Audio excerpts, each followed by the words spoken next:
Ah, pour nous, l'arrivée d'Emmanuel au pouvoir, c'est un peu un conte de fées. Quelle année, les amis! Depuis l'élection d'Emmanuel, pour nous, la France, c'est le paradis fiscal. Enfin, quand je dis nous, faut préciser, on n'est pas si nombreux. On dit président des riches. Il faudrait plutôt dire président des très riches. Tenez, l'impôt sur la fortune, c'était 3 milliards 200 millions d'euros de recettes. Un petit coup de pouce en moyenne de 10 000 euros pour 340 000 familles les plus aisées. Bah, ça fait chaud au cœur. Moi, j'ai touché un petit chèque de 125 000 euros. Pas mal, hein? Autre petit bonheur, la flat tax sur les dividendes et les revenus financiers. Un taux unique à 30%. Et hop, 2 milliards. Et ça s'ajoute aux 2 autres milliards de la taxe sur les dividendes. Pouf, supprimé. On va pouvoir continuer à spéculer tranquille.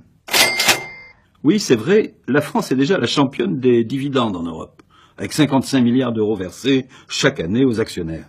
Mais nous, on en veut toujours plus. Et sur ce point aussi, Manu est d'accord avec nous. Vous allez me dire, comment dépenser autant d'argent public alors qu'on nous dit de faire des économies? C'est là qu'Emmanuel est très fort. C'est vous, les salariés, les retraités, qui allez payer. Et ça de 2 façons. Directement en impôts, par exemple avec l'augmentation de la CSG, 2 500 000 retraités vont payer 500 euros de plus par an, sans parler de la baisse des allocs, de la hausse des loyers, du forfait hospitalier, de l'électricité, des prix de l'essence et des cigarettes. Manu, c'est un peu le roi du tour de passe-passe. Un vrai magicien qui reprend d'une main ce qu'il vous donne de l'autre. Je m'explique. Emmanuel agite la suppression de la taxe d'habitation.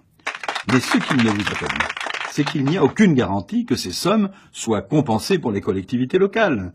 Pire, il demande aux collectivités de faire encore 13 milliards d'euros d'économies sur 5 ans. Du coup, qui va payer les services publics locaux? Le nettoyage des rues? Le ramassage des ordures? La cantine? La crèche? Vous n'avez pas une petite idée? Pareil pour la Sécu. On vous fait miroiter un meilleur salaire net par la baisse de 4 milliards 500 millions d'euros de cotisations en 2018. Mais c'est vous qui les paierez, car la Sécu, elle est financée par les cotisations. Du coup, hop, de nouveaux hôpitaux publics sacrifiés, médicaments moins remboursés, mutuelles plus chères.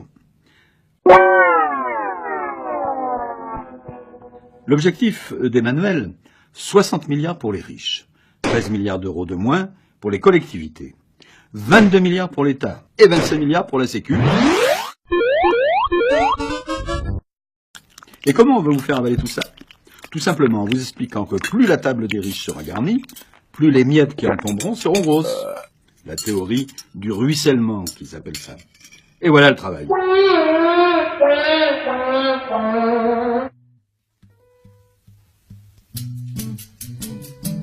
Alors je vous laisse. J'ai rendez-vous avec mon conseiller fiscal, vous savez, les 80 milliards qui échappent au fisc chaque année.